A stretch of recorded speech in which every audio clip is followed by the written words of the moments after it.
जो स्त्री होती है ये माया का रूप होती है,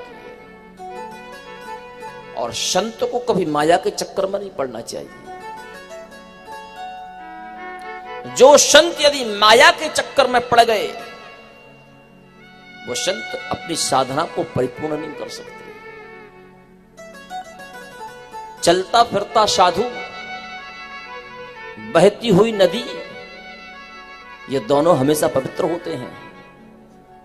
साधु यदि स्थानधारी हो जाए तो साधु के चरित्र में दुर्गंध आने लगती है, और नदी में बांध दिया जाए तो नदी के पानी में दुर्गंध आने लगती है। इसलिए नदी को भी स्वच्छंद बहने दो और संतों को भी चलने फिरने दो। कि अहम तपस्वी योगी चा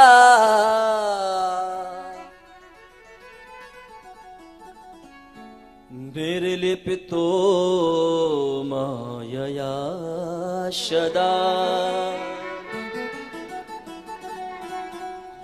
प्रयोजनं युवत्वा वै स्त्रिया किं मेस्ति भूधरा।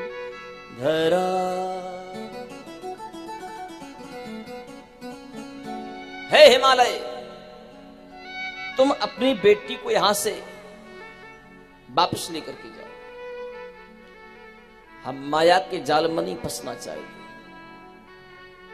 और जो योगी एक बार माया रूपी स्त्री के चक्कर में फंस गया, फिर तो आप ये समझो कि वो भगवान का भजन नहीं कर पाएगा। जब विश्वामित्र जैसे महान तपस्वी ब्रह्मर्षि सुंदर हाथ में माला लेकर के भजन करते हैं, और उनके सामने जब मेनका रूपी अप्सरा ठुमका लगाती है ना, तो उस मेनका रूपी अप्सरा के ठुमका को देख करके विश्वामित्र के हाथ से भी माला छूट जाती है। तो मैं नहीं चाहता कि मेरे हाथ से भी माला छूटे, इसलिए इस माया रूप को ले जाओ। पार्वती जी सुनती रही। जब भगवान शिव ने अपना उपदेश परिपूर्ण किया, तब मां भगवती पार्वती बोली कि कस्त्वं का प्रकृति सूक्ष्मा भगवंस्तद्विमृश्यता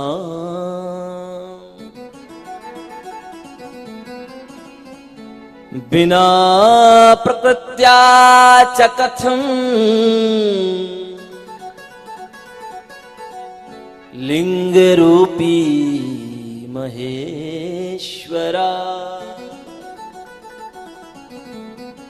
हे प्रभु, अभी अभी आपने कहा कि योगियों को माया से दूर रहना चाहिए, योगियों को स्त्रियों से दूर रहना चाहिए। मैं आपसे एक प्रश्न पूछना चाहती हूं कि ऐसा इस सृष्टि में कौन सा परम योगी है जो माया से या स्त्रियों से हमेशा हमेशा के लिए दूर रहता हो? भगवान शिव ने कहा कि प्रत्येक योगी माया से और स्त्रियों से दूर रहते। पार्वती जी कहते हैं कि प्रकृति भी एक स्त्री है,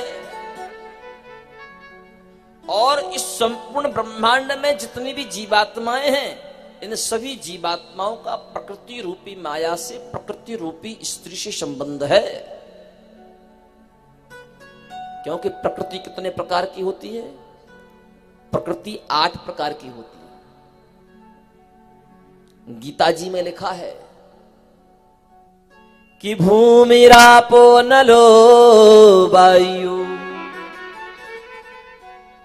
खम मनोबुद्धि रे बचा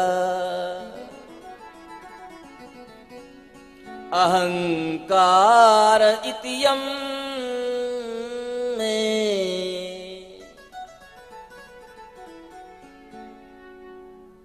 अहंकार प्रतियम में अष्टधाय प्रकीर्तिता।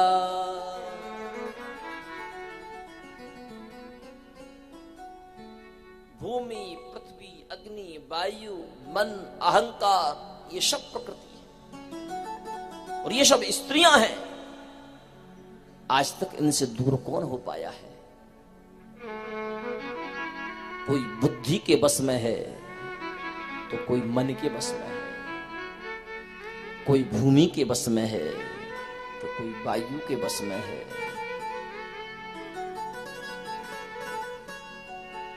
कोई भी प्रकृति से परे नहीं है। जो आया है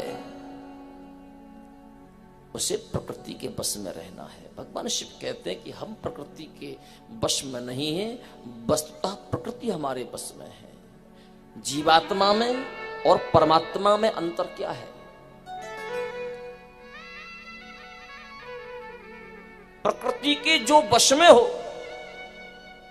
वो जीवात्मा है और प्रकृति जिसके बस में हो वो परमात्मा है। हम जीवात्मा हैं, वो परमात्मा है। हम उसके अंश अवतार हैं लेकिन वो पूर्ण अवतार है। कि ईश्वर अंश जीव अविनाशी। ईश्वर